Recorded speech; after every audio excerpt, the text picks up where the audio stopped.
আসসালামু আলাইকুম। এটা একটা পে অর্ডার, এইটা একটা চেক। ২ টার তারিখও সেম, ২ টার টাকার পরিমাণও সেম।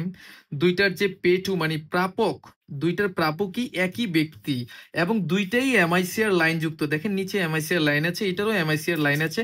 ২ টার সাইজও কিন্তু একই রকম, ২ টার সিকিউরিটি ফিচারও সেম। বাট এই পে অর্ডার আর চেকের মধ্যে পার্থক্য কোথায়? একটা পে অর্ডার এবং একটা চেকের মধ্যে বেসিক যে পার্থক্য সেটা হলো একটা পে অর্ডার ইস্যু করে থাকে একটা ব্যাংক আর একটা চেক ইস্যু করে থাকে একটা অ্যাকাউন্ট হোল্ডার বা ব্যক্তি। এখানে দেখেন যে এই পে অর্ডারটার যারা ইস্যু করেছে, যেমন এখানে যে ব্যাংক থেকে ইস্যু করেছে সেই ব্যাংকের অফিসারের স্বাক্ষর আছে, আর এই চেকটা যিনি ইস্যু করেছে ওই অ্যাকাউন্ট হোল্ডারের স্বাক্ষর আছে। এই পে অর্ডারটাকে যেহেতু ব্যাংক থেকে ইস্যু করা হয় তাই ব্যাংকার্স চেক বলা হয়, আর এই চেকটাকে নর্মাল চেক বা অ্যাকাউন্ট হোল্ডার্স চেক বলা হয়।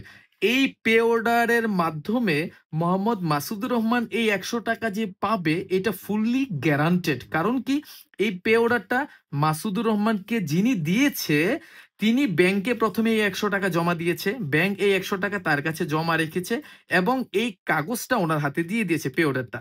এখন দিয়ে দেওয়ার ফলে উনি এনে মাসুদুর রহমানকে যখন দিল, মাসুদুর রহমানের এই টাকাটা কোথায় জমা আছে? ব্যাংকে জমা আছে। তার মানে এখানে ব্যাংক গ্যারান্টি দিচ্ছে এই পেমেন্টটার বিষয়ে। বাট এই চেকের ক্ষেত্রে এই ১০০ টাকা পেমেন্টের গ্যারান্টি কিন্তু এই ব্যক্তি বা অ্যাকাউন্ট হোল্ডার দিচ্ছে। অর্থাৎ চেকটা যখন আপনি ব্যাংকে প্লেস করবেন, যদি অ্যাকাউন্টে টাকা থাকে তাহলে ব্যাংক আপনাকে টাকা দিবে।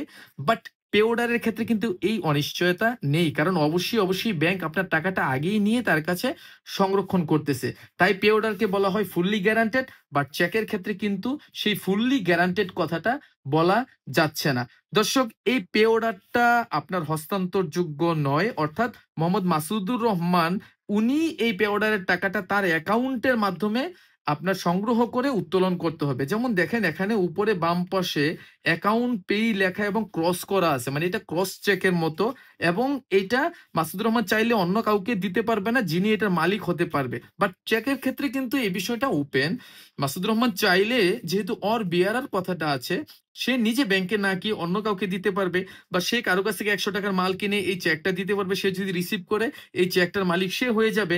অর্থাৎ হস্তান্তর যোগ্যতা, যেটাকে ইংরেজিতে বলে নেগোশিয়েবিলিটি, যেটা এই চেকের আছে সেটা কিন্তু এই পে অর্ডারের ক্ষেত্রে নেই। এই ধরনের পে অর্ডার ক্রয় করার জন্য বা ব্যাংক থেকে পে অর্ডার নেয়ার জন্য আপনি ব্যাংকে গিয়ে টাকা জমা দিবেন এবং পে অর্ডার করার জন্য একটা নির্দিষ্ট পরিমাণ ফি আছে, খুবই সামান্য, সেটা ব্যাংকে জমা দিবেন। আপনার অ্যাকাউন্ট থাকতে হবে সেই ব্যাংকে, এরকম কোনো বাধ্যবাধকতা নেই। অর্থাৎ অ্যাকাউন্ট না থাকলেও আপনি ব্যাংক থেকে এই পে অর্ডার ক্রয় করতে পারেন। বাট আপনি যখন একটা চেক ইস্যু করবেন তখন অবশ্যই আপনার অ্যাকাউন্ট থাকা লাগবে, কারণ অ্যাকাউন্টের চেকই আপনি কোনো না কোনো ব্যক্তিকে ইস্যু করবেন।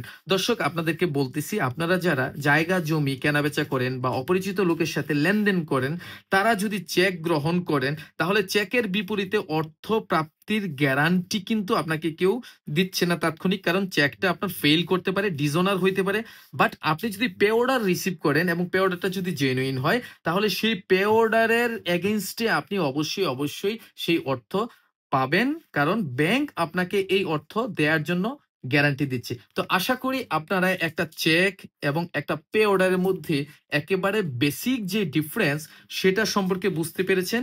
আমি আগামী পর্বে একটা পে অর্ডার কিভাবে ব্যাংকে গিয়ে কিনতে হয় সেই বিষয়টা আপনাদেরকে দেখিয়ে দেওয়ার চেষ্টা করব। ততক্ষণ পর্যন্ত ভালো থাকুন। Thank you.